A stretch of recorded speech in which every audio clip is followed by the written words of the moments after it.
Now it's time to see a Gambit that has started to look a little bit better now. The pressure is off them and their rosters are changing, going up against the compLexity hot off the major, who have started to impress as well. A game that I think would be a game that could potentially go the full distance in this, depending on which Gambit shows up, I guess.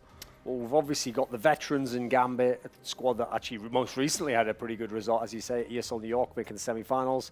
Then you've got compLexity, who I think shocked many people, first of all, by even making it to the major, because they had to get out that American minor where NRG failed to, and they were one of the teams that beat them. And then you go to the major itself, and they make the Legends slot. Now, sure, they did it through the Swiss system, etc., which is a fine system, and tournaments that use it are excellent. Now, obviously, jokes aside, they got some draws that were lucky at times, and they just had to win maps. Funnily enough, oftentimes just on one map, playing Inferno, where teams kept giving it to them. So I think actually of the two teams, both have something to prove, because they've only really got the one big event going for them. And so there's not a whole track record of form to know who's going to be better for this one, I think. Looking at that New York run that Gambit have, right? Beating Na'Vi twice in 2 best-of-3s. Pretty legit. It's like as legit as it can get, right? And then you look at Hobbit's kind of involvement in this now. Hobbit is not going to be part of the lineup. He's still filling in again. But they played this incredibly like chilled out style. But I think there's also a big bit of credit to be given to Blade, right? Yeah, I mean, it's a typical phenomenon you see when you know that the roster is going to change. You know that you have not something to play for, but you know that the roster is going to change, and you know that you may not be there in a month or in a week. So you have everything to play for yourself, and the team, the pressure is off, as you said. So you often see that when you have teams who know they're going to change the player, which we do know about Hobbit. He's free on the market, and you can acquire him if you want. And as you said, it's a pretty legit win. That said, though, the same goes on for compLexity. I feel it's a team that overdid themselves a little bit during the major, and now we have to see the real level stabilize. And again, a team like Gambit, who know they're going to change the player. If you can't beat them, then you're not a legit top team in my head. Plus, technically, Hobbit hasn't left. All he did is say he's announced that he's on the transfer list. Because he played well, they need a 5th player anyway. So at the moment, it's like he's waiting for people to actually give him offers. So technically, we don't know that anyone's given him an offer yet. That's very true. What team would he join, right? Very true. He's using every opportunity to showcase his skills and say, come and pick me, I'm ready for another team. He's a bit like Alchemist on Twitter right now. Freelancer, by the way. Freelancer, available, by the way. Available for bar mitzvahs and children's parties, by the way. I'd probably Hobbit as well, to be honest. Now, in terms of just looking at what this Gambit roster can do going into a compLexity, obviously Gambit, they do have a pretty deep map pool. They just don't regularly do consistent results. That's the problem. Yeah, Gambit, actually, I would compare to when we were talking about Big earlier in the day, because I don't think there's that many maps that either teams are like amazing on. If you're making like top 5 teams in the world, I don't think they'd get it on any map. But again, they've always had this wide map pool where they can play a whole bunch of them.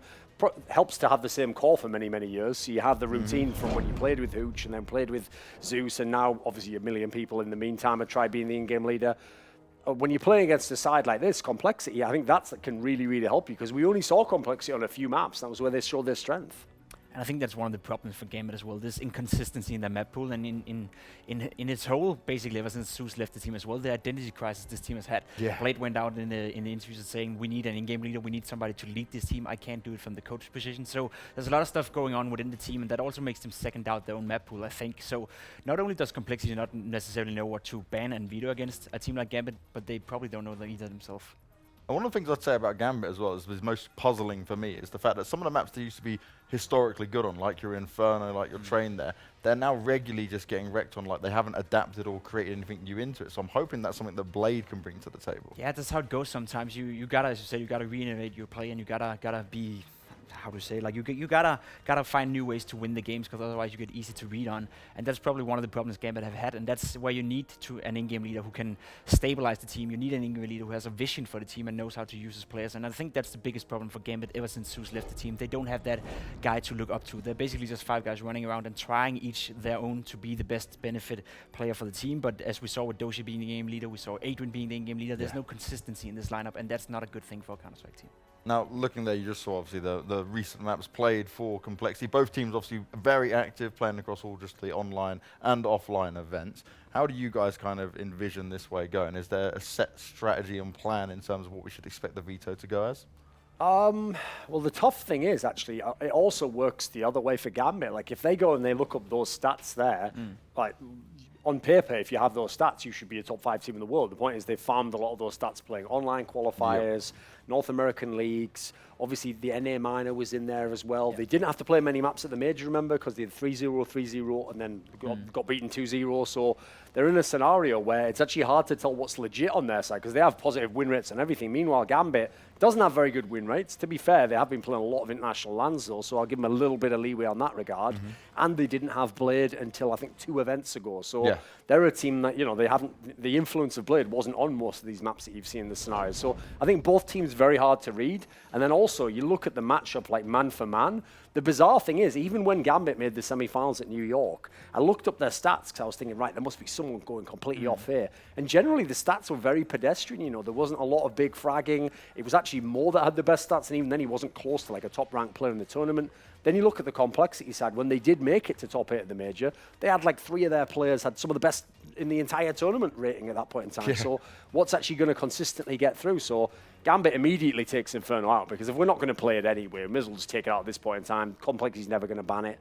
In terms of where Gambit want to go at this point in time, that's where I would be very interested to see if the teams are willing to play Train or something like that. Yeah, because both teams are pretty decent on Train, and I will say Gambit right now, their go-to map should be Train, and the question is if Complexity believes enough in their own Train abilities in order to go up against Gambit on the map Train. I think there's a, there we go, they're not too comfortable with it, and I think Complexity are in a position where they can allow themselves to remove a map like Train, because Train is basically the only map where you think yourself of Gambit being strong on right now. The rest of them are just equal or pretty non-significant. So at the major, we saw Big get into an exact scenario like this. Admittedly, Train was the other map. And in the end, Complexity elected to play Nuke and actually did pretty well against Big on that map. And we've seen Big actually, even if they practice it, perhaps aren't as comfortable. So they were in that position, and instead they've gone to dust2. Now, this is a little bit unusual because you don't really think of dust2 in this Gambit lineup because obviously dust2 did not exist during a lot of like the heyday of what we were talking about with those past lineups when they were very good. In fact, you look here, Twice. If your only win is against Greyhound, who obviously is a team from Oceania,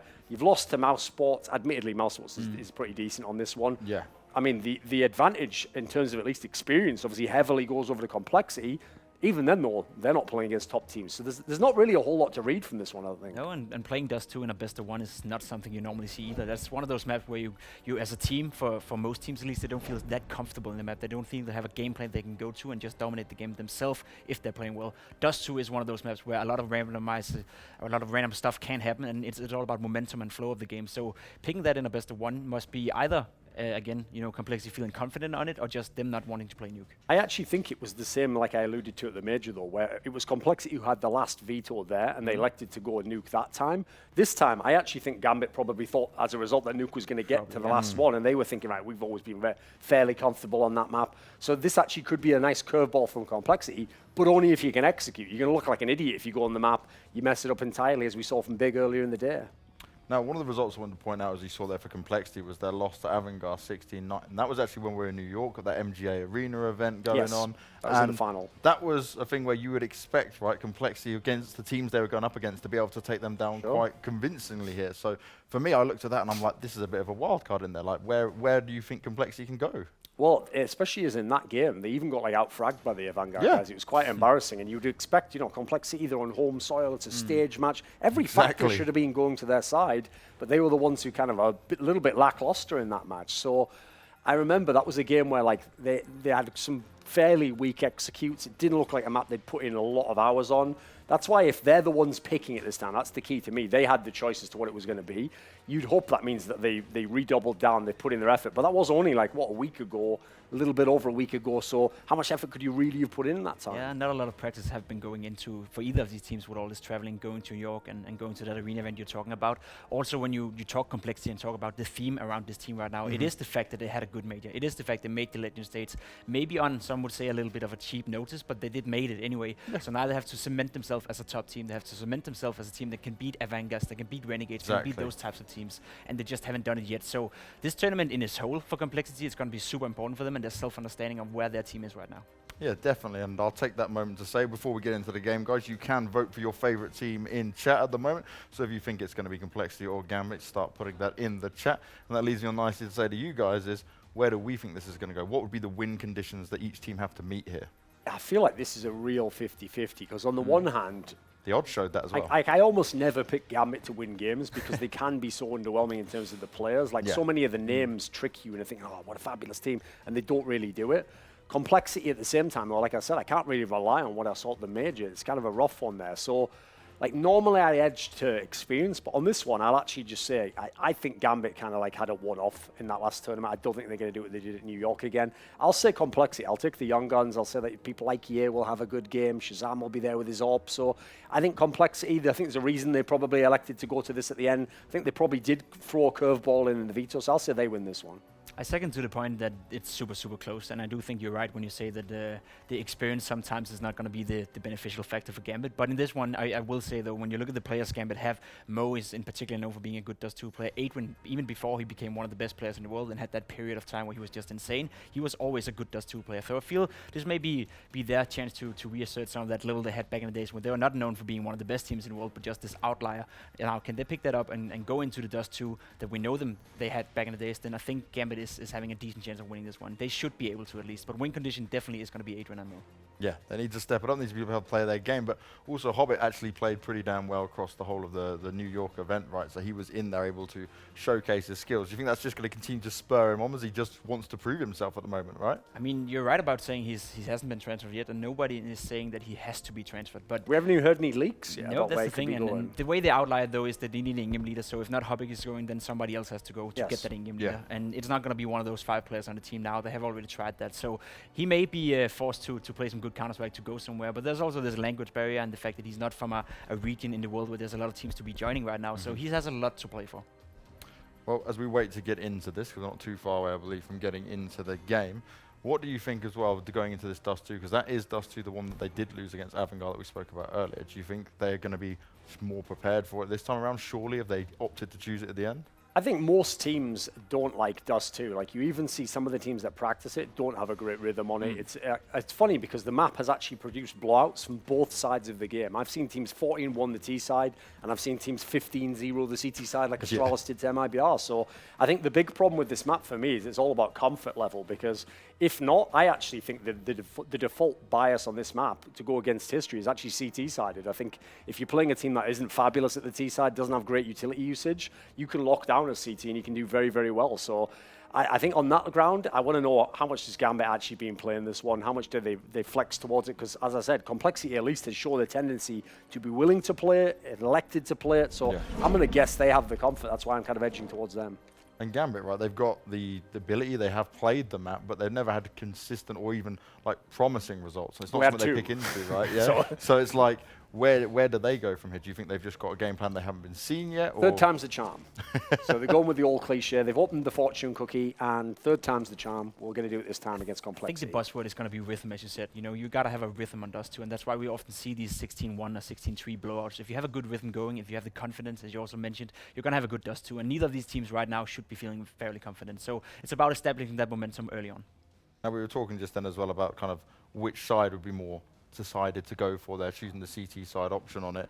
Do you reckon that, like, T-side wise at the moment on D2, we can see some of these? Because you see some teams, they've worked it out, but why are there some teams who are just completely lost on it still, considering it's not that much of a different map from what we used to have? Yeah, it's just the name of the game, and I do feel like dust2 is unique in its own way with the way the rhythm works of the map. Like, you gotta establish momentum, you gotta establish money control, and you gotta establish an idea of what you want to do and what pace you want to do it in. Because dust2 can be played in a very high pace, it can also be played in a very slow pace. So you gotta figure out what your own team and what your own needs and what you're good at doing on dust2, and figure out how to utilize that in a game against an opponent. And that's one of the things I like about dust2. A lot of pro players are whining about it. It doesn't offer a lot of tactical variance, but it offers a game that is fully about rhythm and momentum, and that's not something you see on any other map in the game, so it's unique in its own way. Okay, so predictions before we end this up. I'm guessing both compLexity from what you guys Gambit is going to win. Oh, okay, Pimp's going out there. I'm going to take compLexity. I think they for the tournament, I think they'll be a better team. Yep. I think they're the ones who had the choices to which map we went to here, and I do think they actually did trick Gambit at the end. I think Gambit thought it was going to be a nuke pick, so I'm going to go ahead and say the guys from compLexity. Okay, so Duncan's going with compLexity. Pimp is going with Gambit, and I think I'll go with Gambit just because of what I believed in from what we saw in New York. But guys on the desk ready to do the action for the commentary is Harry and Vendetta again. What do you guys think?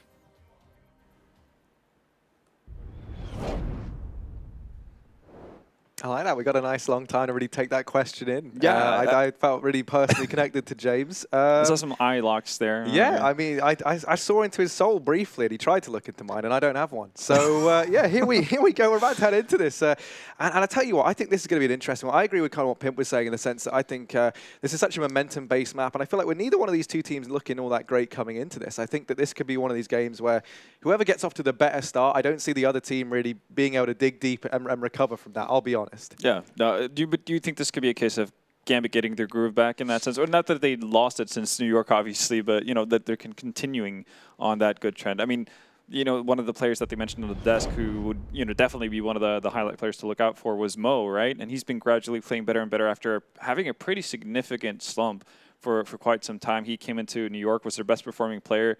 Now you have your opera performing really well going into a map like dust2. That has to be a pretty good confidence factor, right? Yeah, definitely. But for me, I mean, I think it's also about like what a complexity. They're going to be hungry, right, to show that these guys, you know, and what happened kind of over towards major wasn't just a one-off, right? Yeah, That's what it is for these guys. And you know, I mean, you look at this team, and there's a lot of potential. Definitely, you kind of have the perfect mix of maybe like old and new as well to bounce around off of one another.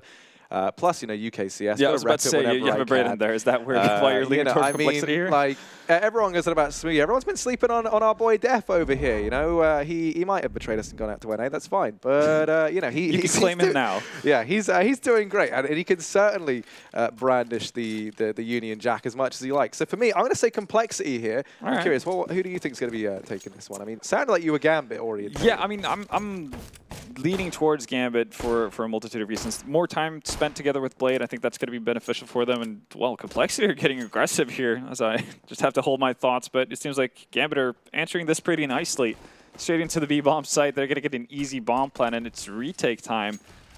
And as we constantly badger on about during these broadcasts, that B-bomb site on dust2 is one of the hardest bomb sites to retake in the game. Yeah, so being in a 5v5 here is certainly going to be at the advantage of Gambit. The real kind of thorn in their side, looking to be a Dren, by the way. Keep your eye on him as these two players cross from the tunnels. They have no idea that he's there. He's let them slip by. Ooh, maybe a couple of whiff shots, but he should be able to find both of these. Yeah, he's tagged down very, very low. He does indeed. So they're able to regain control of that situation. They don't let it slip away from them, and it's a Dren deep within T-spawn to win his two fights. The guys inside of the bomb sites win theirs pretty easily as well with that tunnel support from complexity being absent. Yep. And Gambit kind of, unbeknownst to them, perfectly counteracted that push out through mids. They're going to find themselves the pistol here on dust2. Totally planned, of course. No, but yeah, definitely good job from Gambit there. Not hesitating. It's you know, they had one guy spotting out from mid. He sees a lot of activity going through or going around double doors. That is pretty much the go-ahead sign for the rest of the team to actually move forward. So you'd like to see that decisiveness from the Gambit squad. Another additional factor that I guess we haven't brought up either is the fact that, you know, Mir, he is the newest addition to the team, coming over from that Vegas Squadron team, you know, a couple of months ago, and he hasn't really looked like himself. Obviously, when he was in Vega, he was touted as the big star, the guy who was really meant to be the big difference maker for them. As we see trades happening back in fourth year. It's not to 4v4, but yeah, Mir started to showcase more of what we've known him to do in Vega. Back in New York as well, having a couple of good games, which is nice to see. Because they were obviously very flat during the major, but if Mir can find his footing in this team, I think he can be extremely lethal for them. Look at this positioning from Shazam. Bomb's gone down, obviously, but Hobbit might be in a bit of a rough spot if he decides to push forward towards Catwalk to be any sort of potential lurk. But still, this should be a Gambit round. There's no defuse kit on the side of complexity either. All right, Doja, that's... interesting peek to try to take. Nonetheless, though, seems like Hobbit's aware of Shazam.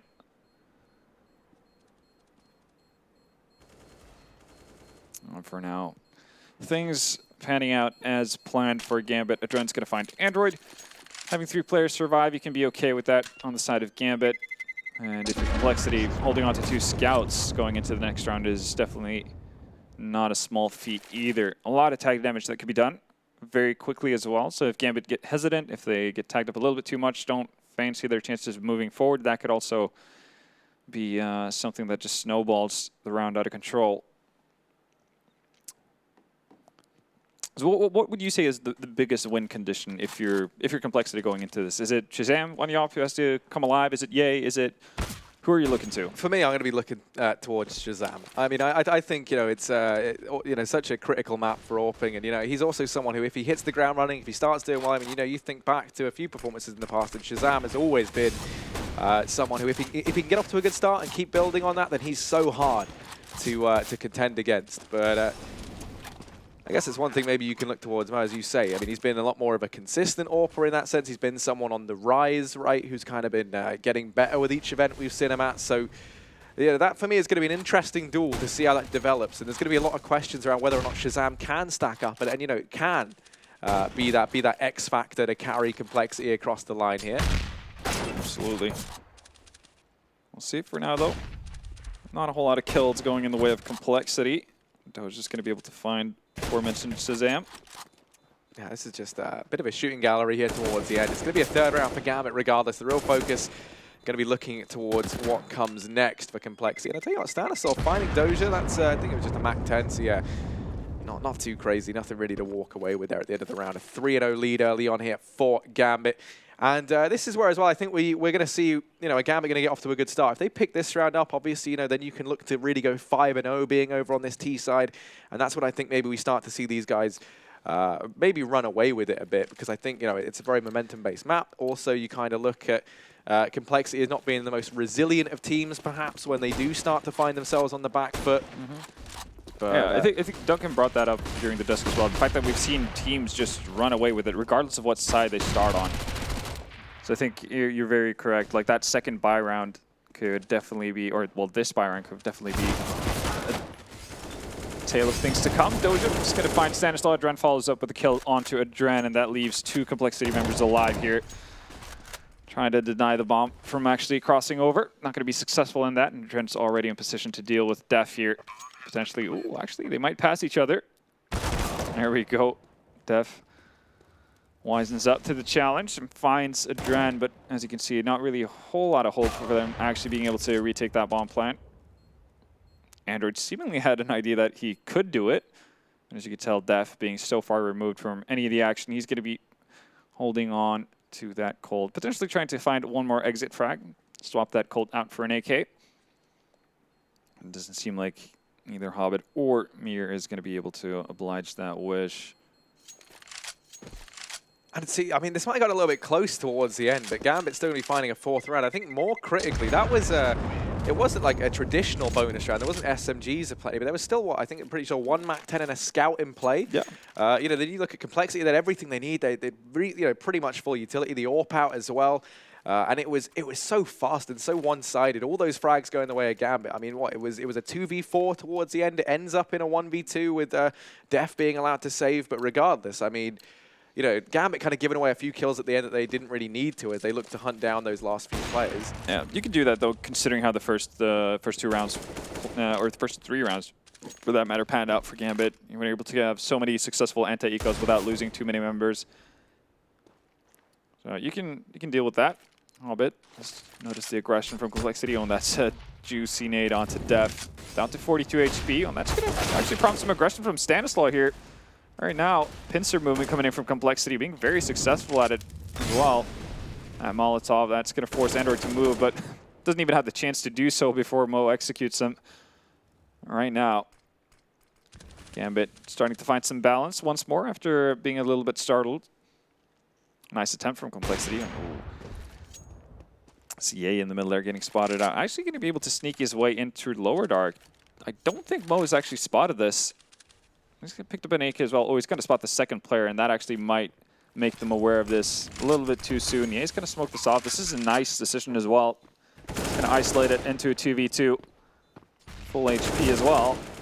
Still gets taken down. So nicely dealt with by Gambit, but again, the decisiveness from complexity in that situation, especially Ye, to just smoke off Mo, nose is held up in T-spawn, won't be able to actually bring any sort of support because he can't just immediately jump through a smoke unless both of the players on complexity side is spotted by the players defending that B bomb site. Then, you know, you actually give yourself a fighting chance to win that round. Nonetheless, though, they're going to be back on weapons, and they're going straight to a double up setup here. Shazam and Def. Meanwhile, Gambit, they're holding on to their singular one for the time being.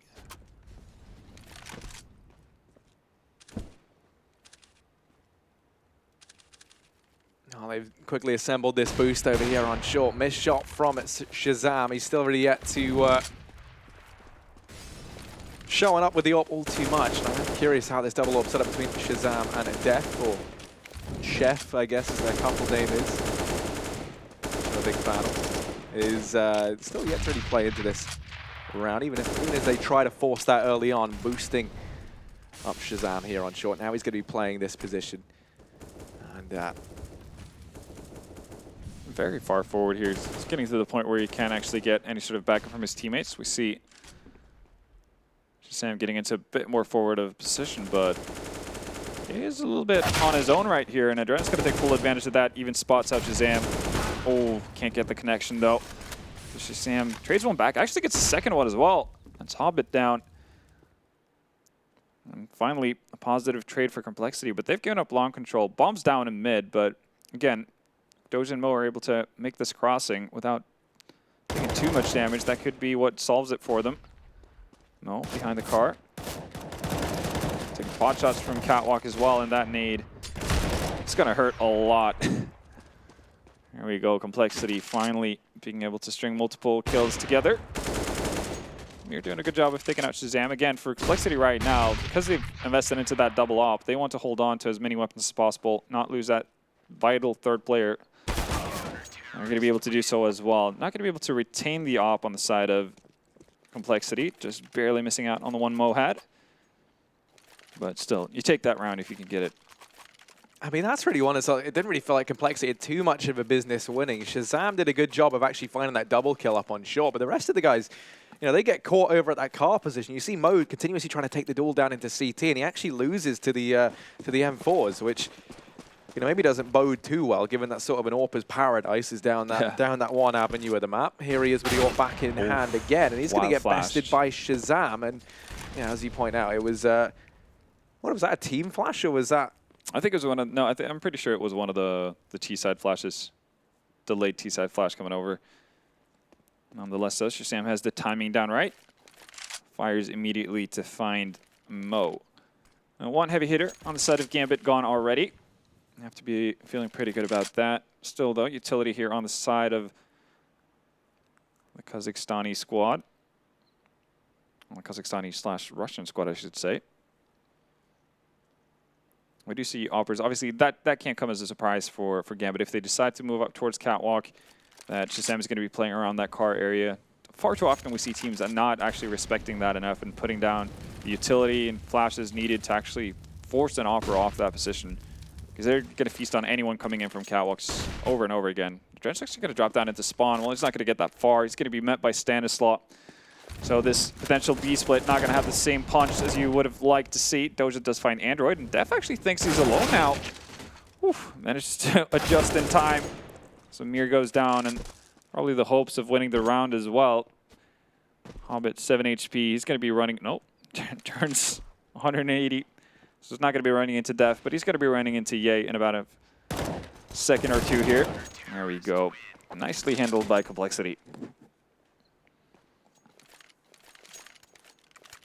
Yeah, I mean, once again, I want to get a leash back on the beast that is Gambit. Looking pretty convincing while doing it. Gambit certainly not. I mean, as we've kind of headed into these last few rifle rounds, really haven't been living up to the hype. This early start hasn't looked to benefit them as much as perhaps we thought it might have. It's rifles across the board for them right now, and you look at this utility, it's very, very scarce here. And well, Mir's headed down in towards lower tunnels. The Dren going to look to try and join him. On Mo keeps an eye on this potential aggression from compLexity. They haven't been too keen on trying their hand at that. And with these two smokes, that's sort of the ideal amount if you want to try and go for this mid to B split. You look at the flashbangs as well, and everything starts to point towards that. They go running on out and into the moors of Stanislaw. He's able to go and burn out Doja as well. The bombs drop down in mid, and then that nade combined with the USP on Stan, going to be enough to go and drop a Dren, now leaving Mo and Hobbit in the firing line, and they're going to embrace that death. It's Mo 1v4, and a 3K from Stanislaw. That does mean that Gambit looking like they're down and out of this round. compLexity, I was going to say moving on to a third, but Mo managed that first. Don't start to believe just yet, and that's why. Stanislaw, 4 frags at the very end. of this one. As he hauls them across the finish line in that round. Yeah, like perfectly timed nade usage there from Stanislaw, dropping the Molotov right before the smoke settles. That means he's forced people out into position. You can actually see them moving out before the smoke pops. So even if they actually manage to find Def there, as one of the two defenders towards the B bomb site, they're just never given a path to actually fully commit to that split. Stanislaw eventually picking up 4 players. That's exceptionally well done.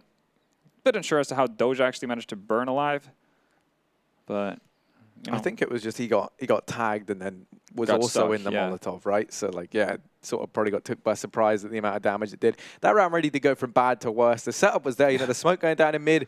You think, okay, maybe he gets one through it, but then the molly burning them down. And then the fact is Doja had the bomb, right? He dropped it and it got flung miles out of the open. So suddenly that's not a round that you can even really recover from.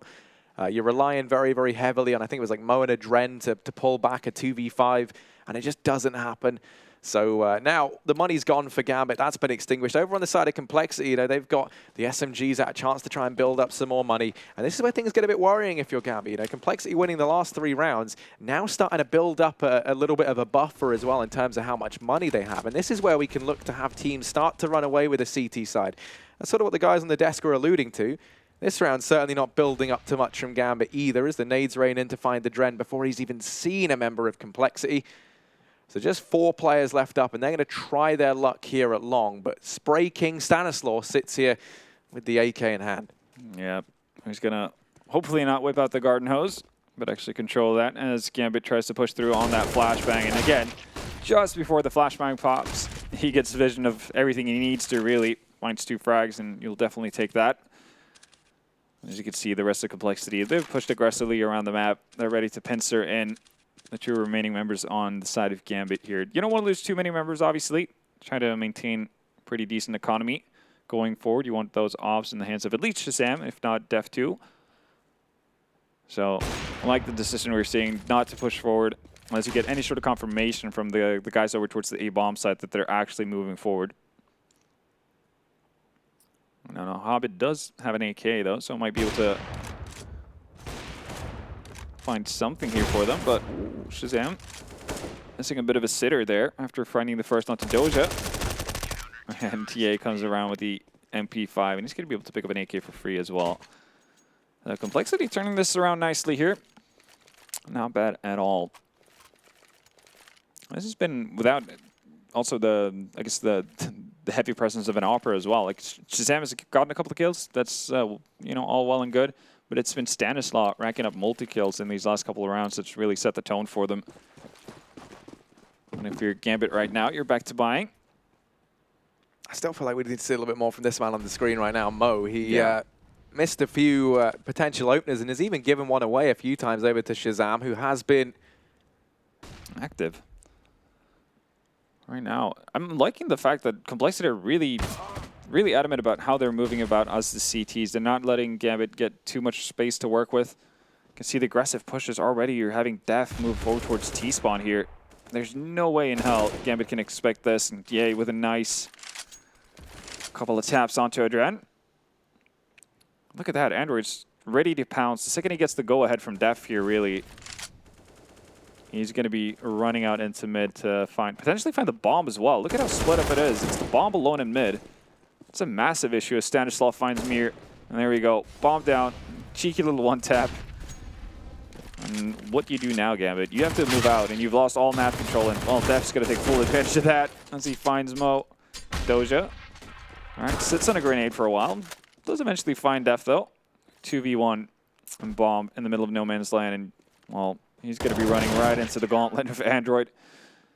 And there we go. Complexity being so proactive with their CT positioning and actually continuously pushing forward. They're not feeling any sort of fear. And, I mean, to be fair, we haven't really seen Gambit set up in, you know, your cookie-cutter 1-3-1 setups. So they know that whenever they're feeling pressure on one side of the map, there's got to be openings and gaps elsewhere. That's very well done by Complexity so far. You see the scoreboard for now. Stanislaw racking up the frags, sitting at 12 right now. Being joined a little bit further down by Ye and Shazam. Ooh. All right, gets the dink, but obviously the weaponry is not exactly what you would have wished for Adren, so he goes down. Yeah, Yeah, he's going to get pressured here amid the Deegs running up against the rifles. And while Mo is out, it's not going to lead to much. He immediately concedes, smokes off CT. That does at least pressure Stanislaw a bit more, but it's Shazam here. He can peek over the top of that smoke if they decided to hit that B-bomb site. He's actually just keeping his eye on short, though, for the time being. He has Stan here as well to try and help out. This should just be a shooting gallery for Shazam, although he's going to miss the timing. They're going to hear the footsteps, so it will get relayed across that there's players there. And Gambit, one by one, they charge on in. Mir has at least managed one with the Deeg, but now a 1v4. This is asking so much of this man. He's fully surrounded, and he's going to manage a second. Probably even then, that's overachieving. compLexity locking in a 6th round. But at least a buy is on the horizon here for the Gambit boys. Yeah, but as you said, we need to see more out of Mo here at this point. He's going to will the op. He needs to get into the game, and he actually needs to come to grips with the fact that compLexity are not necessarily just sitting around waiting for things to happen. They're being proactive about their movements. It remains to be seen whether or not that's going to be a continuous trend as we close out the first half, but compLexity giving Gambit quite a few different looks here, and again, Shazam's going to get the better of Mo. And I feel like with the recent changes made to the map, that's such a hard timing to hit as a T right now. I do think an interesting stat to look at is all, like, you know, when we eventually go back over to the desk, is just how often do we see Shazam besting Mo in these AWP duels. Now, luckily enough, Hobbit, he's been able to put us back into a 4-on-4. We're all even, and that now gives Gambit a potential fighting chance back into this. They have to try and deal with Shazam, who's trying to hold off the pit. Now, Doja's gotten in there, and Doja has the AWP to play around with. Even having a man here for Gambit is massive. You can apply so much pressure from this one position. You can see the effect that's had for compLexity. They've had to fall off and send Shazam down into CT to hold a more passive position so that he's less vulnerable to these players at long. And they're having to go ahead and retake short as a result, try and hold off this position. Now, thankfully, Gambit have gone quite sparingly, actually, on their players holding mid. It's actually mostly dedicated over here towards long. Ye does fall, though. The smokes have rained on in. Smokes are going to pit as well. Ooh. Opportunity for Dren and Hobbit there to find frags. Instead, it's going to be Def and Shazam to get the answers. This was looking so promising for Gambit there. They had 2 sitters almost. And instead, well, it's Mir getting caught up in a Molotov, and that leaves Doja with an op. I mean, not your everyday scenario. Luckily for him, though, the bomb is planted in the right direction. Ooh, doesn't fire off a shot either. Lands the first. Ooh, he's still trying for it. They're not on the bomb just yet. The Molotov rains on it. They don't have a smoke, though. So Doja peeking on round does lose the fight to Stanislaw. And there's the defuse. compLexity moving on to a 7th. And I tell you what, it's looking like the desk, both Pimp and Duncan bang on about what it was they were saying in terms of the momentum greatly affecting this game. We saw Gambit take the pistol round, win the first 2 in the rifle. Since then, the last 7 in a row have gone the way of compLexity. And in all fairness, that shouldn't have been around compLexity. That should have been the end to this streak. I have no idea how Hobbit doesn't land that frag. I think it was onto Def trying to jump up on catwalk. He had the perfect positioning. He had plenty of time to actually just measure his shots and line that up nicely for himself. Instead, he flunks out. Adran missed, I guess, a much harder situation for him to be in, you know, on getting a easy one-tap, if you'd like. Nothing really easy about it, but getting the one-tap onto Shazam and spawn. It still feels like, though, you know, once again in that round, they're Gambit playing as though they're the team that are sort of winning right now. They're taking some of these fights, trying to take compLexity by surprise. And, I mean, you know, the Hobbit one you understand, but I think it was a Dren down towards CT trying to take the fight versus Shazam, which it didn't feel like the most necessary thing in the world. This time it's aggression out through long doors. They're going to try and run the gauntlet, and through the Molotovs they go into Stanislaw, who once again surely doesn't spray down this many players. And oh, they're going to get the double nade as well. It is just utility fragging up a storm over here at long, all on the back of Stan as he throws down the gauntlet. Adren left in a 1v2. And this is a very, very fast round indeed, potentially, but now the brakes have been applied, and Adren, he's going to try and peek on down in towards middle. Android's there. Barely missing out on each other. Oh, there we go. Android sees something.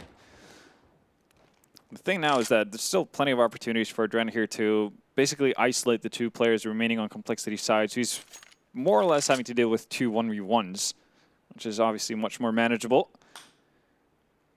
We'll see, though, if he decides to take the route up cat, into dark, or potentially out mid. He's set his eyes on catwalk here.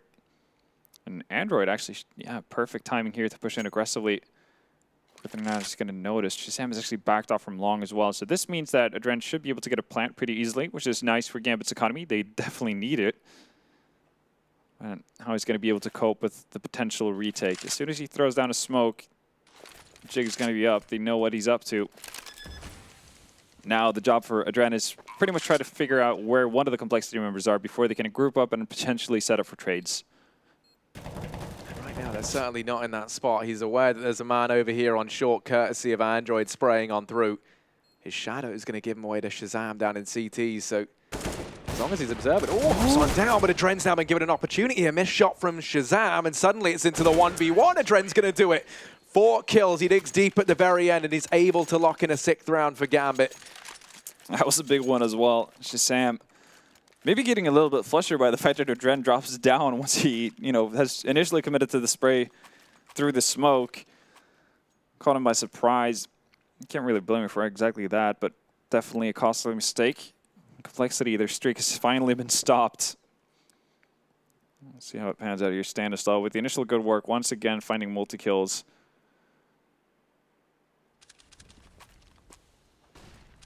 Well, Shazam back at it again. Aggressive on catwalk.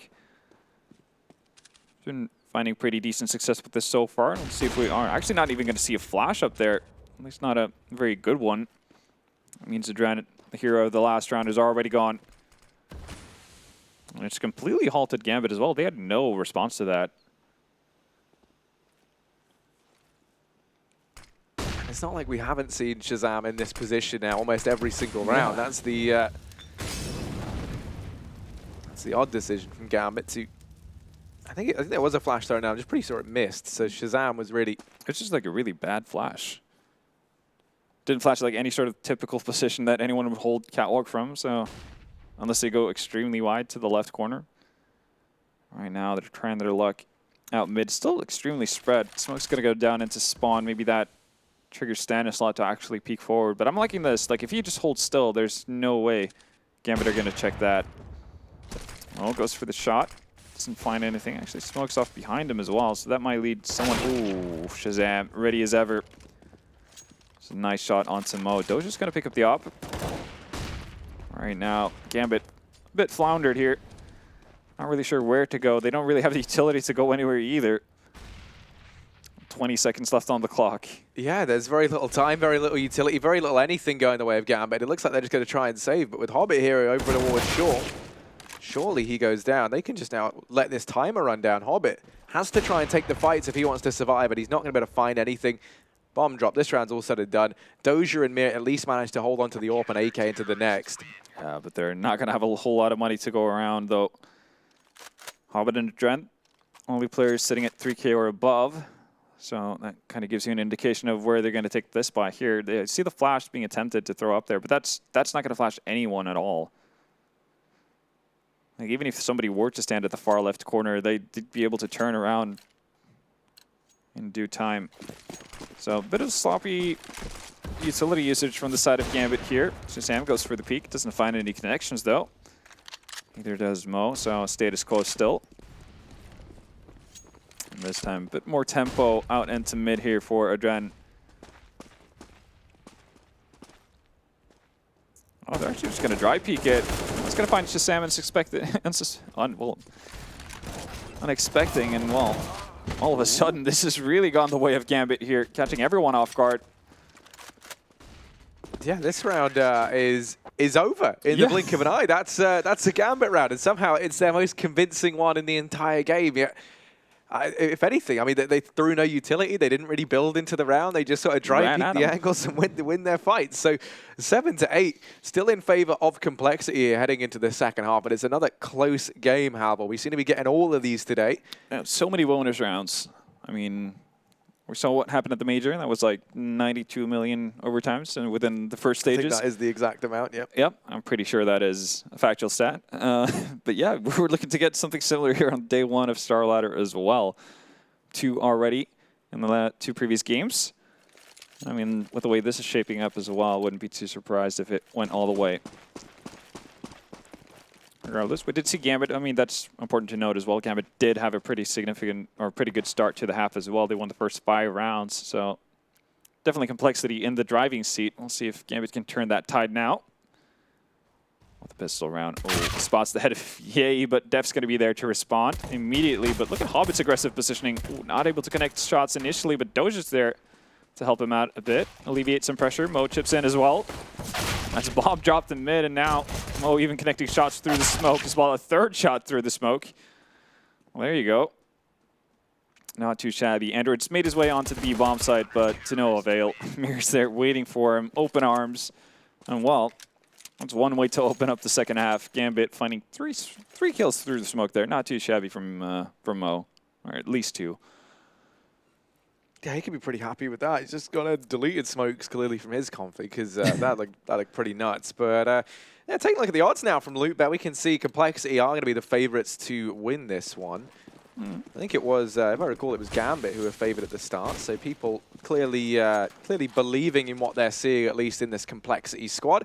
Def going to be bringing in the scout in this round, Armor and Deegs for the rest of the guys. And Shazam, you take note, he's got nothing. He's saving for that AWP. That's a nade.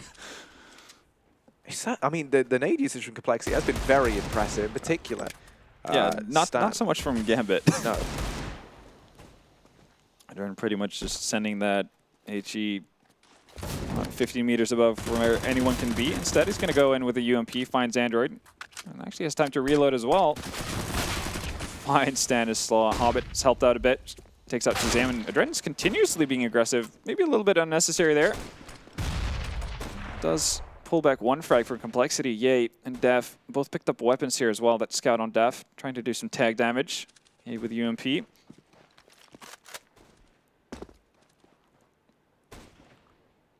what he's able to do. Yay already connected with 2 deagle shots, so opting to go for that. Taking his time, nearly connects with Doja. Instead, it's going to be Def to get a tag as he makes his way behind the wall.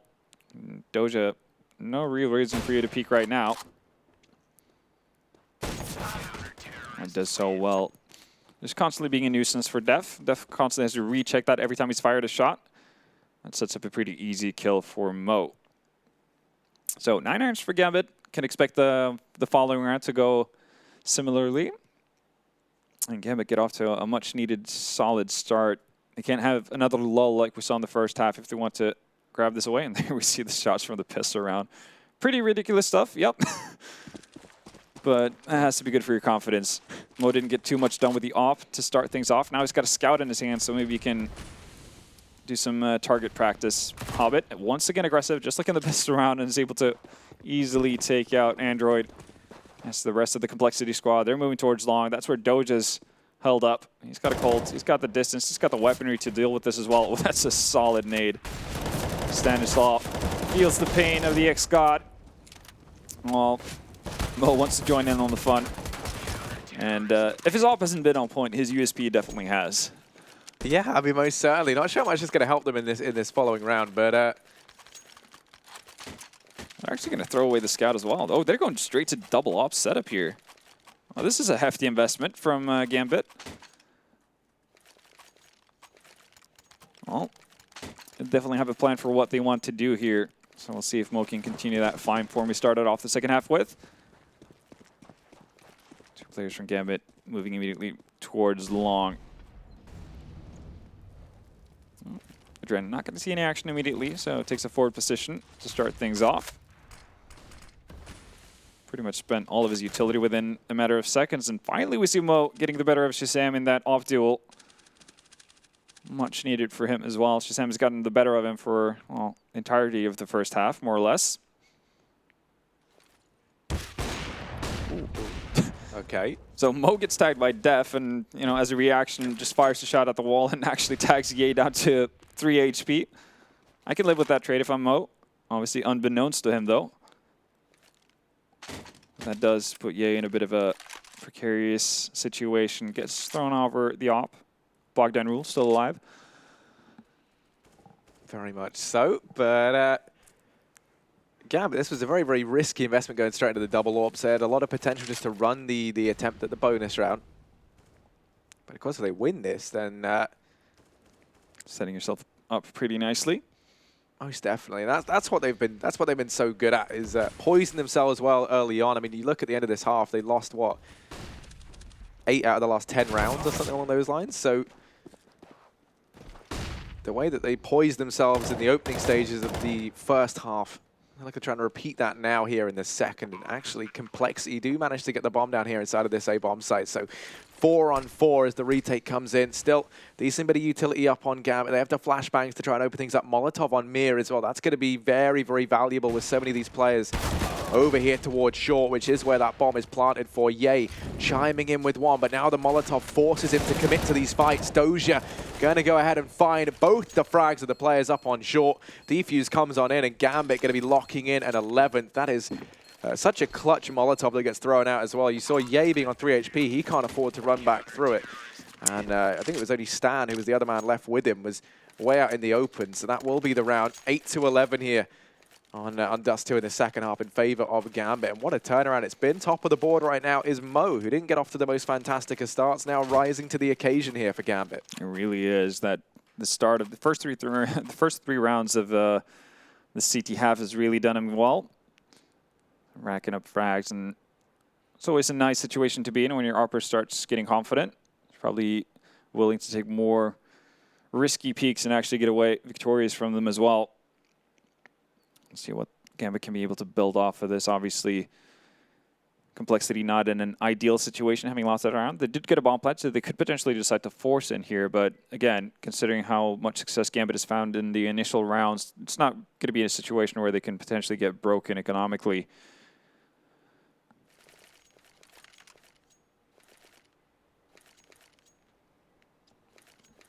Well, actually, we do see the force coming out, so no ops on the side of compLexity.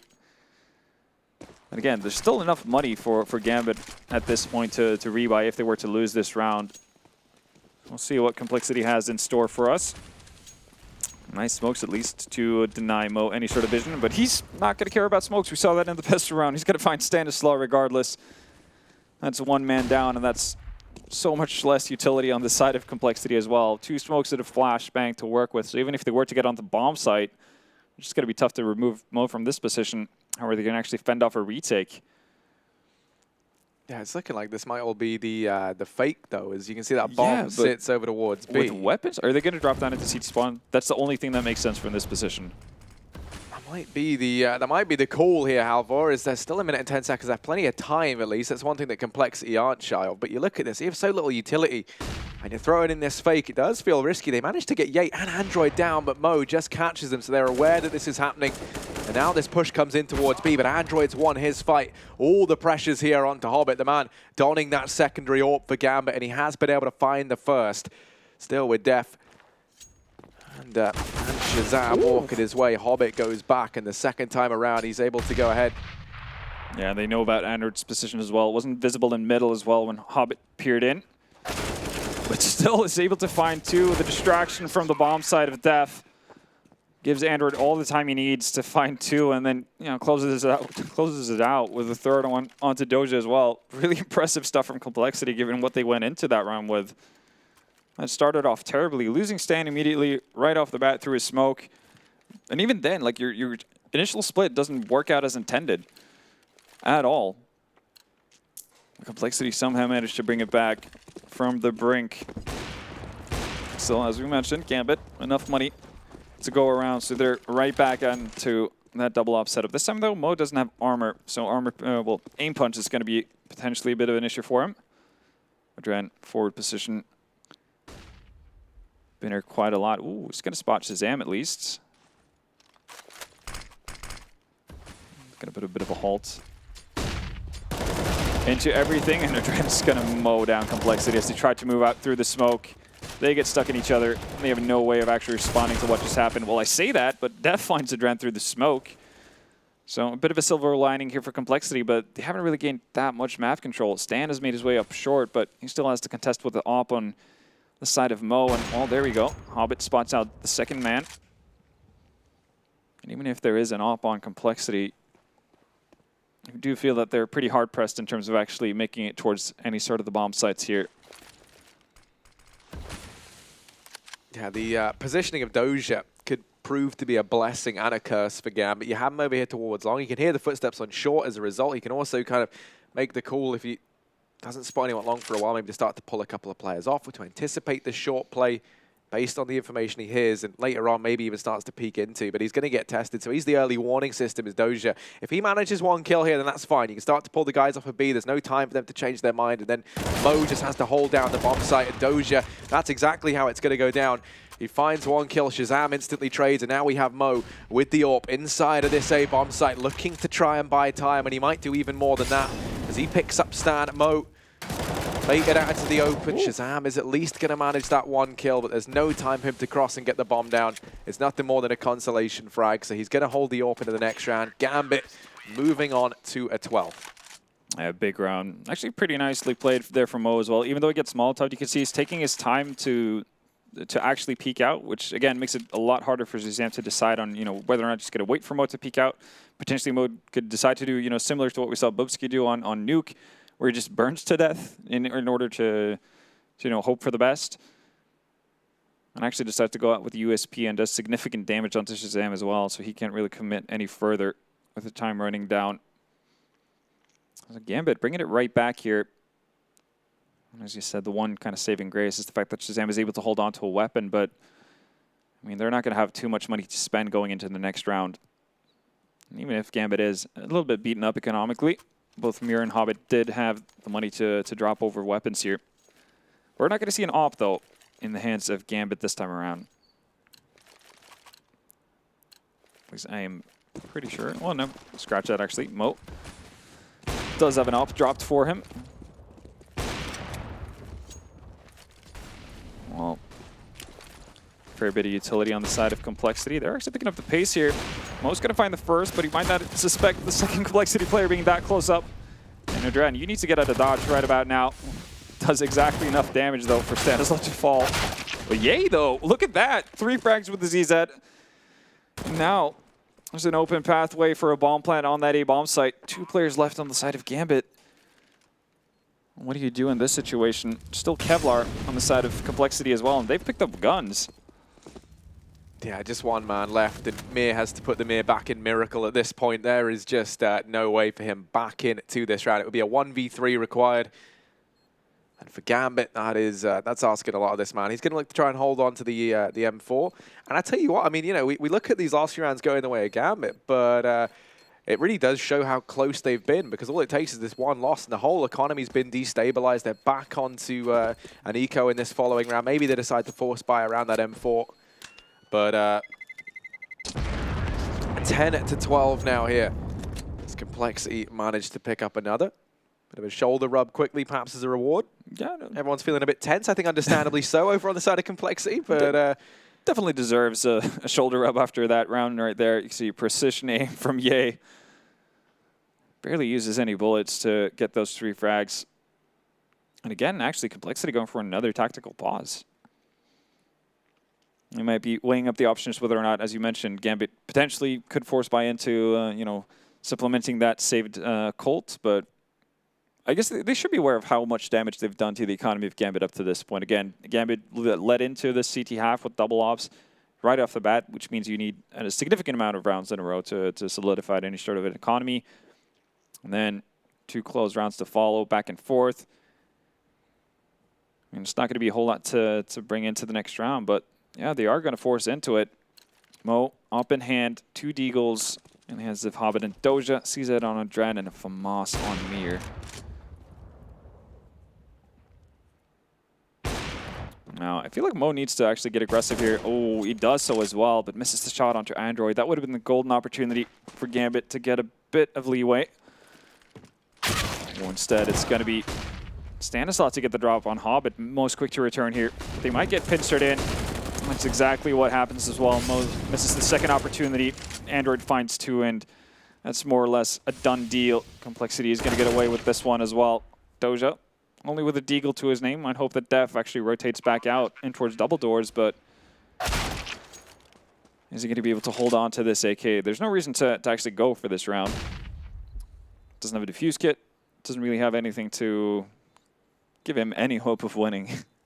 I'm curious why they decide to hunt him so vigorously there at the end over on the side of compLexity. Imagine if Ye goes down, suddenly Doja's in a 1v2. Even if he doesn't find any more kills, doesn't win the round, it's still economic damage. Yeah, right. And right now, for the side of compLexity, they need to start to build up some of this money. We need to start to see those bank accounts get inflated. They want to be able to have that AWP out every single round, maybe even run into the double AWP, as we've seen them be quite willing to do. Yeah. Maybe a little less likely because it's over on the T side, but definitely still a viable thing that you can look to throw in there, perhaps catch Gambit by surprise. 12-10. Or 11-12, rather. But yeah, compLexity slowly but surely getting back into this game, and this is the round where they're going to be tying things up. Unless something goes disastrously wrong. We've seen these USPs do mental things, but we're not accounting for that. This should be a compLexity round. Yeah. It all just comes down to can they keep it clean? Because, you know, we saw them throw away a little bit more towards the end of the round than perhaps they would have liked. You want to see, you know, Def and Stan start to build up those bank accounts as well alongside everyone else. And already they found a Dren. So that's the A bomb site open. From here, they can just get this bomb down or massacre everyone down in mid. And it feels like compLexity love a bit of a massacre. They've gone ahead and shut down the majority of players. Just Mo left alive, and he's 1v4. He falls, all tied up. 4 players surviving. Monies aplenty now for compLexity. And over on the side of Gambit, quite critically, we're not going to see that AWP in play. That is the big question. And I mean, well, on the side of Gambit, they don't actually have enough money to get an AWP in the hands of them. So they might actually opt in for a double eco. And in all honesty, I can't really blame them for it either. This kind of a buy would not net you nearly enough utility as you would have liked to have. So a bit of a minimal investment. Hobbit goes for Light Kevlar and ZZ. Mir, Deagle, Kevlar. Nadren's going to follow the same strategy. Nice little nade onto Def there. So some tag damage done. Now though, ooh, Hobbit. That's experimental, to say the least. It's actually going to be make it out as well with no damage taken. Well, I say that, and then nade comes flying in. So that is going to be Mo, the first to drop. He tried to push aggressively out on long. Ran into Def waiting. It's just, ooh, Stanislaw nearly gets his head taken off by a Dren there. Manages to get out of the dodge just in time. And the rest of the compLexity side, outside of Def and Stanislaw, they're posted up in upper dark. Only one really defending that area is Mir with the Deagle. They're taking their time here. Again, not too surprising. We've seen Gambit being more than willing to take duels and try to see if they can find someone unassuming on the side of compLexity, but that's not been the case. And as soon as compLexity realizes this, they're deciding to move as a bit of a unit here over towards the catwalk area. That leaves Adren a whole lot to do. And he's going to fall short with a Deagle. The rest of the Gambit guys at this point, hold on to your armor. Yeah, going to look to try and take that with them into the next round. And I think, you know, it's definitely the right call to make. They took the conservative approach, at least here, going for that partial buy. They want to make sure they have everything, and I think that's largely going to be the call for them to move into that double AWP setup as well. We know they've been liking to run it. The only issue is you put a lot of emphasis on this one buy that's coming in. So it's a pretty big game. They're going to go 13-12 in favor of compLexity. We need to see those double AWPs start to yield some results for Gambit. If they can find a few guns and walk away from this with that, then that's not too shabby. They're going to be pretty happy with it. That said, yeah, he's taking some damage here. He's actually going to go down as well. So even if they're not getting weapons out of this, they're doing some decent damage. Oh, more tag damage through the door. And you can see, oh, Hobbit really wants that AK. Yeah, it really makes the unexpected journey there, does Hobbit, and that's going to be him dying as a result. So 13-12 anyway. You see Stan still leading the way, but now backed up by Shazam as well. And for Gambit, it has been Hobbit who's been pretty uncharacteristically quiet here on dust2. Yeah, it really has. Had a couple of blunders there in the first half as well. Missing out on some shots he'd normally hit. We'll see, though, if it can come alive towards the end here. That's all really Gambit needs. And not going to be the double up, actually, on the side of Gambit. Even with that double eco, they're deciding to just opt with Mo. Doja could have potentially dropped one off for Hobbit. This is what they're choosing to roll with. Oh, Mo misses the first shot. Still gets the Molotov down, and yeah, he's taking a significant amount of damage. Does get dropped down into spawn, but is immediately found by Hobbit. That's a two-man trade in favor of Gambit before they get an answer for compLexity. Still, though, not using the utility to actually force Mo out, and that's going to lead to certain death for Def. Ooh, what? Is he stuck? What in the world? All right, well, Stanislaw manages to find one concept. That was the most shocked I've ever heard you sound. You look at the silhouette, he jumps up, but he never lands.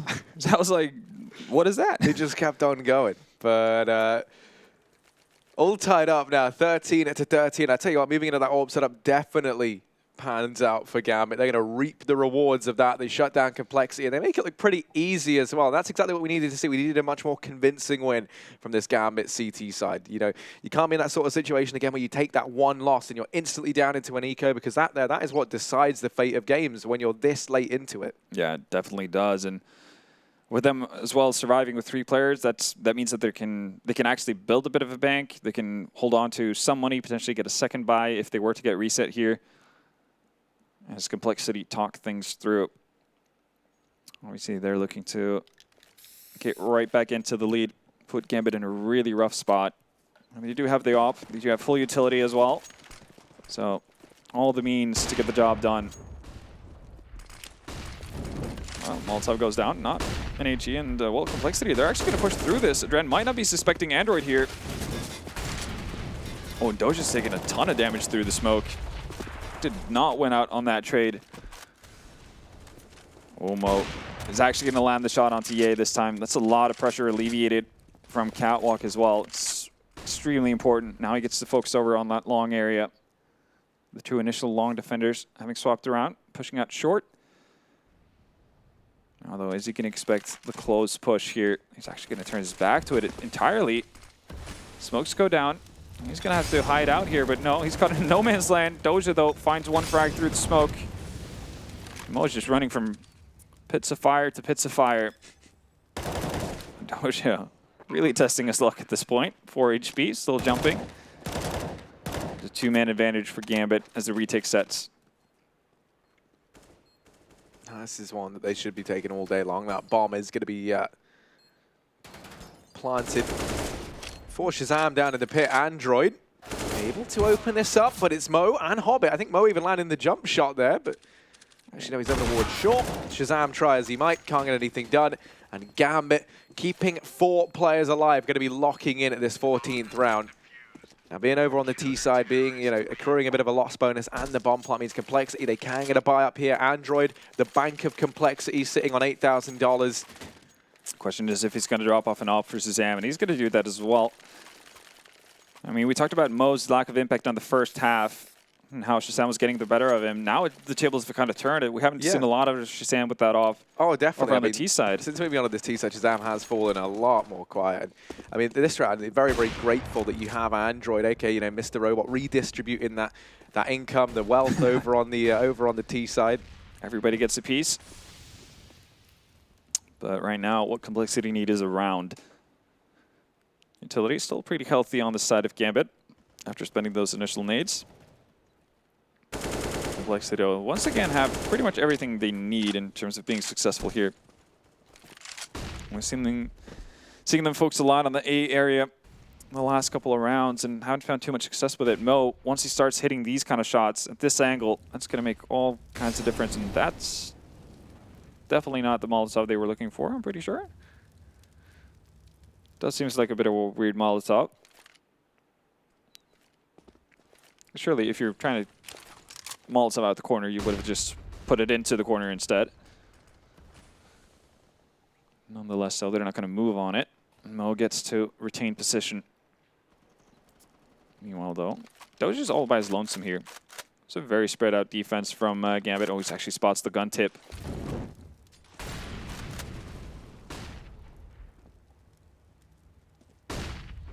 Now he's got this crossfire set up with Mo as well. Mo going to be throwing in flashbangs for Doja down here inside a pit. The Axegon trying to hold his ground, but actually blink of an eye, it all falls onto Mo. He's taken a while to get going, but now that he is from this car, just drive-by after the drive-by, and finally going to get dealt with. Yay. Get to get the bomb across, though. Oh. Got a good throwing arm on it. There he goes. Stanislaw going to pick that up. No, Hobbit's not going to be in a position to deny. Now he should probably just hold up and wait for his teammate. Instead, he fully commits here. At least keeps Stanislaw in sight.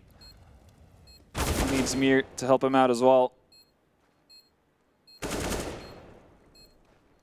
They don't have a smoke either, so they need to move up the tempo here. Hobbit just fully invested into his teammate being able to cover for him. Mir does so, but yeah, he's there at long to finish the job, and that was brave, to say the least. Yeah, that felt like it should have been Gambit's round all day long. I mean, I don't know how Shazam dodges, ducks, and weaves behind, not Shazam, rather, it was Stan, I think it was, inside of the bomb site. But still, yeah. I mean, fantastic stuff from him to stay alive so long. But also, I mean, you notice maybe a bit of a blunder as I think it was Dren falling off down in towards CT when he was trying to wrap around and deal with the man inside of the bomb site. So suddenly, you know, he's got to take the fight versus Ye, who sits down in pit. And the whole round starts to fall apart. So 14th, a critical moment here from compLexity. Tactical pause called in for Gambit. And you understand why. When you take a look at the money in this sort of scenario, you have enough to go into the AWP. I think it's Mo has the money to actually pick that up himself. But the rest of the guys, you're going to be limited in terms of utility you can get. You might even have a couple of players relegated down to SMGs in this round. And this is certainly not where you want it, especially when you're giving everything you can give by going for that sort of buy. There's, you know, $0 left in Adren and Mir's backpack. And, you know, for the rest of the guys, they've got not much, nothing to write home about either. So it's just change jingling around at this point in time over on the side of Gambit. Yeah, luckily for them, though, it is kind of the similar scenario for compLexity. So whoever wins out this round is obviously in a prime position to take the game.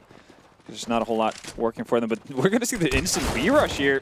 Hobbit's ready to receive. He's got to find 3, might even be 4. Shazam finally responds, but Mir tucked away in the corner.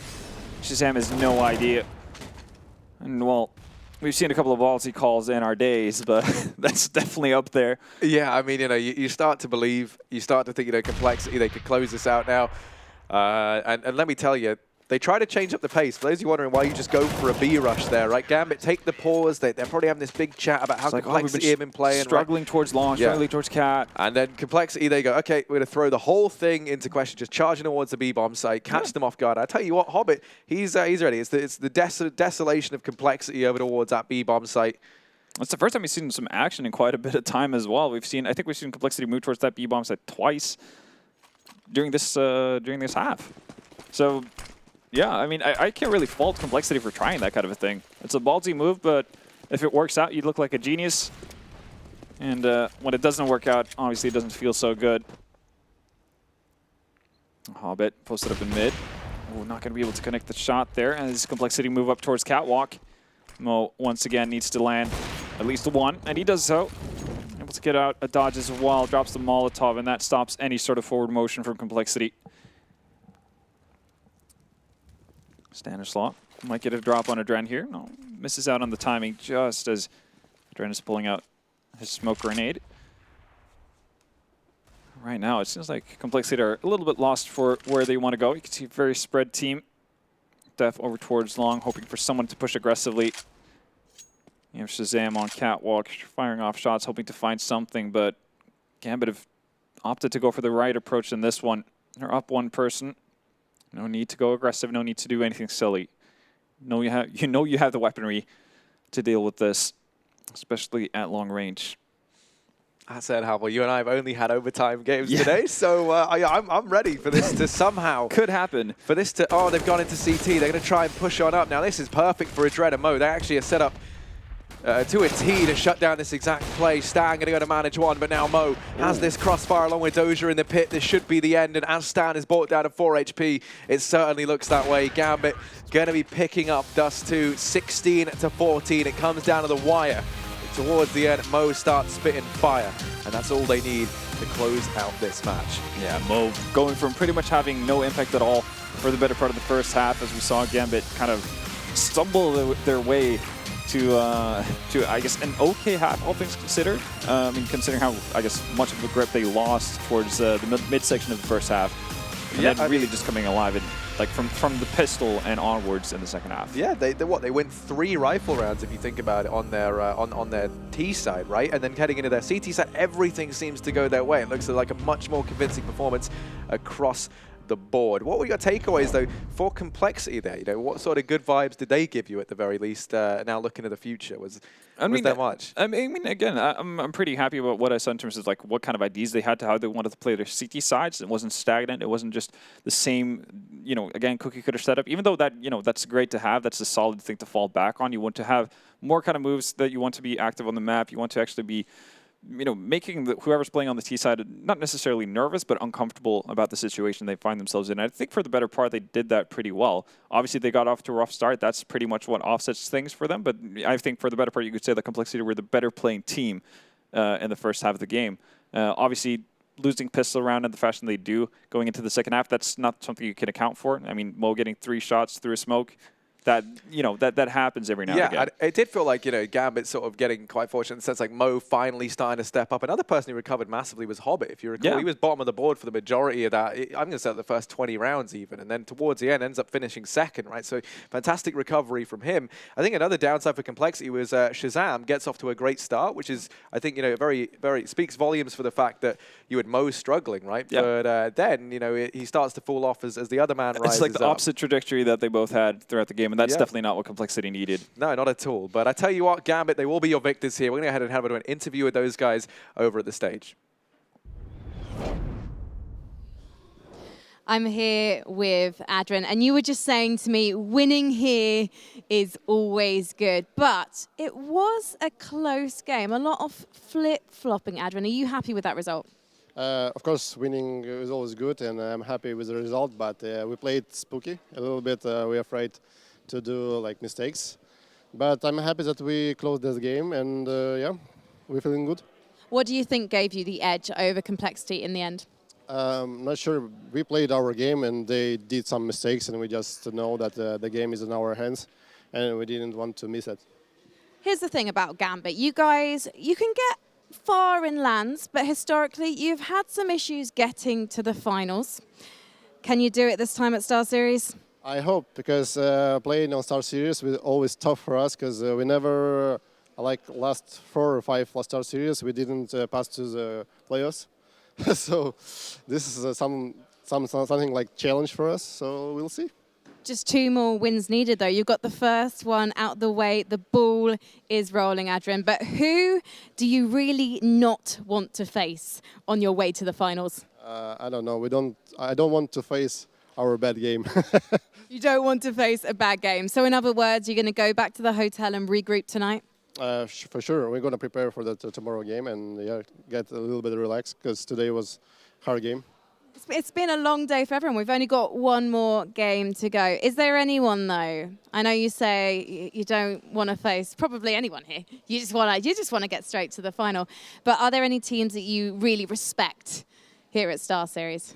There is a lot of teams like we can respect. We respect every team that we're playing against, but there is like a lot of good teams, so we don't focus on that. We're trying to focus on our game and ourselves. Well, I'll let you go and get focused with your team, but congratulations on your first win of the competition. But right now, let's head back to the desk. Thank you, Frankie. So catching up with Adren there. Seems pretty chilled out as always. Probably happy I'm not interviewing him this time around. But they do manage to take down compLexity, and they do it very close, very narrow. But once they got onto the CT side, things started to come together a little bit. How are we looking at that, though? Do you think that's more Gambit kind of getting lucky towards the end of it, or is it compLexity throwing rounds away? It did look, as it got to like the last sort of quarter of the game, as though compLexity was going to push forwards and just win the game outright, because, you know, the Gambit had the nice early lead, then they fought back. The first half a bit ominous, you know, as we said, it's hard to know, depending on how good you are in dust2, as to whether you're going to have a great CT side or not. So it was looking good for the setup, but then it felt like at the end of the game, all I saw was the camera would always be on Mo. He would just be hitting people with the auto as they one by one just went out. So There were some problems there for compLexity, certainly. It wasn't a pretty game. I think both teams played not a great dust2 game, and I often judged that by the fact that neither of those teams had a good T side, right? Neither of them had momentum, neither of them had a rhythm where they knew what they were doing. They were constantly being disrupted by the CT side. Both teams were able to do that. Mo for the Gambit side. So it was two teams that didn't play too well, and the least worst team won in that scenario. So we were talking about the veto, right, going into it, hoping that compLexity had a plan with it, allowing dust2 to go through. From what we saw, didn't really seem like that was the case, though. Like, I could believe they play the map, but the problem is unless you've played it in like proper competition, you never really get to test that stuff. You know, it might work great in scrims when there's no pressure and you've never been put into a bad spot before. It's also a bad sign as well, quite frankly, that most of the game they were being carried by Stanislaw. Because even though, if you go back to his Optic days, he was a pretty good fragger for an in-game leader. Where are the stars? Where was Shazam? Where's Android? These are the people who you want to see hit big numbers. And then you get a player like Stanislaw as a good fragging in-game leader. Now it's a bonus, you know. He can't be carrying the whole team. Yeah, that's one of the things they've really got to kind of, you got to see the stars shine, right? You want to see Shazam be able to challenge Mo a little bit here, and that kind of wasn't the case majority of the time. That's one of the thing we've always said about Mo. It's like, for me, Mo and World Edit were like very similar players because it's like, it's part of the problem with AWPing because since it is such a consistent role, if they're playing the AWPers that are worse than them, they dominate them. But if they play the ones that are above them, the Kenny S's, the Guardians, we're going back in time here, obviously, then they would always lose. So in this particular game, I have to say, Shazam got a decent amount of kills overall. Obviously, this is mainly on the first half. I have to say Mo was the best player in the server, though, and it's not just the kills that show that. He got all the big kills, the ones that just disrupt the entire T-side, like you say. I mean, you can't get onto a bomb spot, and they were a little bit lackluster. Plus, I have to say, I feel like compLexity, one part that I was worried is, I don't think their low econ game is very good, actually. They don't seem like a team that's really scary if they're on like a CZ buy or anything like that, and so that also plays into like how comfortable are you on the map, because you've got to have a plan for those rounds. You can't just go into them no plan. That's a problem when you also lose both pistol rounds, basically. So Gambit won both of them, right? So compLexity didn't really look scary at all, and it is once again one of those scenarios where we did see it in New York when they were playing that MSI tournament on the States. Didn't look too good against Avanga, a team that is on the rise, but is not cemented themselves as a top team yet. It doesn't look like the compLexity who were able to produce those results they did at the major, and that's going to be a confidence problem for them going further on in this tournament, because I do feel that both compLexity as an organization, but also the players on the team, they need to feel that they're able to replicate that result they did at the major, because one thing is being good at one tournament and doing a good job at the major, but being able to do that over and over again, that's going to be the real task for them. So we already spoke about Mo and Stanislaw. We've got Hobbit, Dozier, and Shazam up there as well. Hobbit, again, still proving his stuff, still showing he can be that capable player, but it's more that, at least for me, that I feel like, okay, Gambit can play their own game, but they're still playing this very relaxed start. It doesn't seem as fully kind of thought out on, okay, it's dust2. Would it just be the reason why? I mean, they also obviously have the uncertainty of not knowing what's going to happen when they got a new player. They're going to have to rework a lot of their stuff. So I would imagine they're sticking with a lot of what they had previously anyway. They probably went in New York with the same philosophy, like, we're just going to run what we normally run. Might be the last tournament with this lineup. I'm sure Blade's implementing some things, but is he really implementing on dust2? Probably not. I'd imagine you're going to other areas of the map pool. And obviously, if you're compLexity, you've got to get more production if you want to actually win. Because in a game like this, it wouldn't have taken much more to get over the line.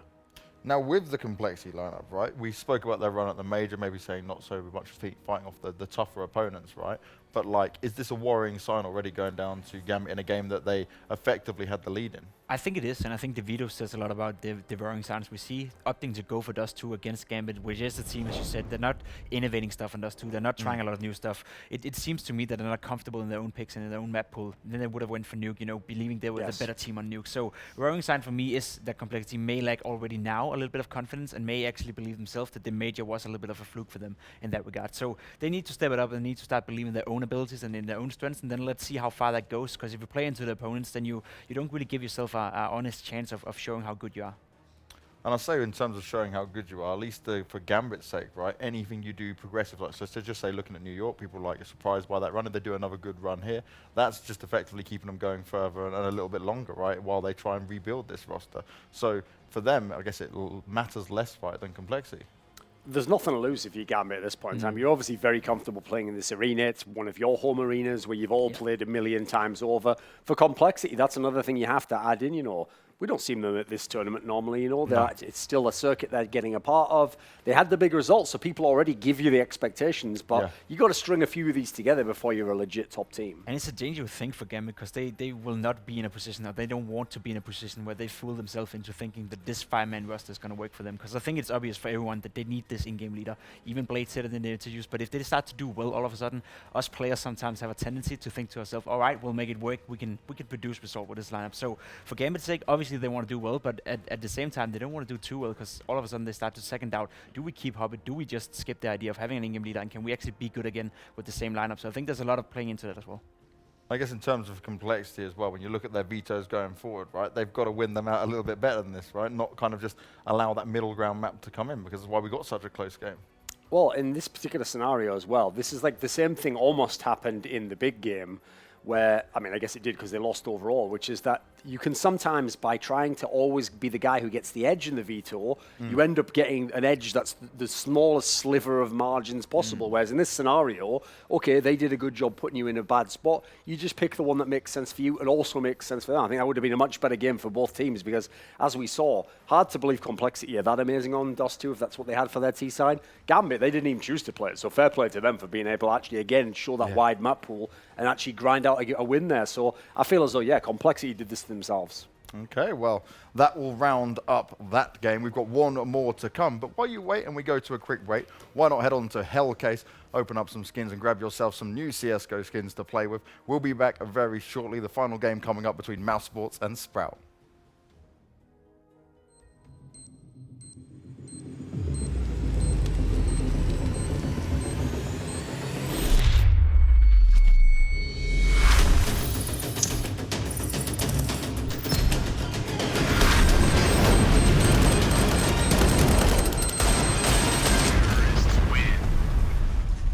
Loot Bet.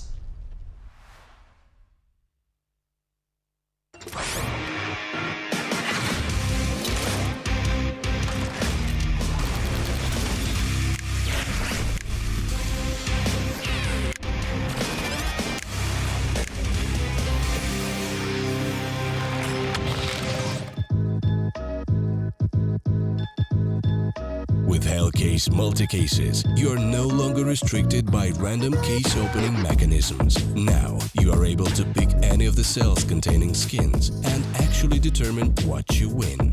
Use the promo code and dive right in.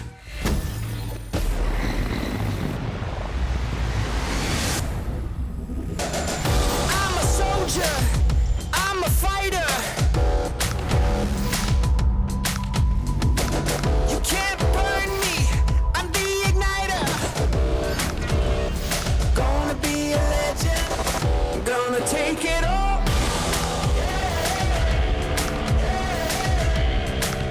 Watch me crush it like a wrecking ball.